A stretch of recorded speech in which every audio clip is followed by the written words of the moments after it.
Right, hi guys. Today we're going to talk to you about the Specialist Register and the various routes of entry to the Specialist Register.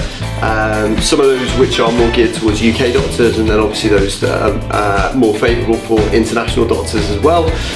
So we'll run you through what the Specialist Register actually is, the 3 routes of entry, and a few bits of guidance as well. Okay, so the Specialist Register, what is it? Well, it's basically an extension of your GMC registration. So once you become a more senior doctor and you're looking to become a consultant in the NHS, you'll need to be able to prove that you've completed your subspecialist training and gained access to the Specialist Register.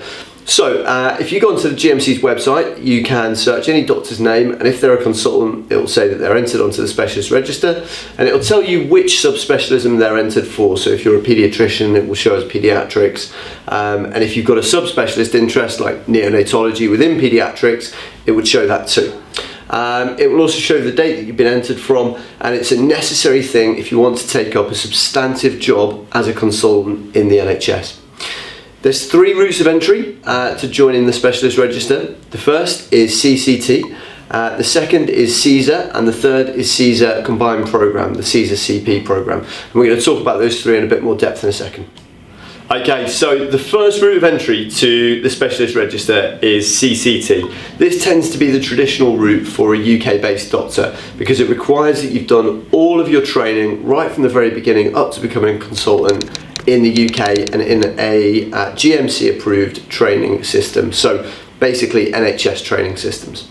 The second route is the complete opposite of that, and is usually the route that international doctors take. So if you've completed all of your specialist training in a different training post, a non-GMC approved training post in another country, however that training is recognised as equivalent by the GMC, then you'd be eligible to submit all of the evidence that you've done that equivalent training for CESR, so Certificate of Equivalent Specialist Registration.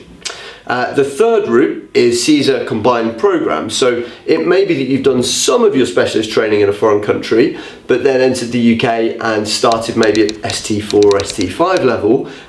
So you've got some of your training in the UK system and in a GMC approved training system. So you can combine the 2 and then go through the CESR CP route. All 3 give exactly the same access to the Specialist Register. So there isn't anything on the GMC's website that says you came through CESR or CCT or CESR Combined Programme. All 3 will grant you the same access to the Specialist Register. Okay, so if you are looking for a role that's going to provide you with CESR support, CESR CP or CCT, then please get in touch, let us know. Or if you're looking for any guidance on the documents you need to submit and how you need to submit those and the process around CESR, CESR CP or CCT, then please do get in touch. We'll put the usual contact details up at the end of the video. Thank you so much for listening as always. Keep tuning into the other videos. Give us a like and share wherever you can. Thanks.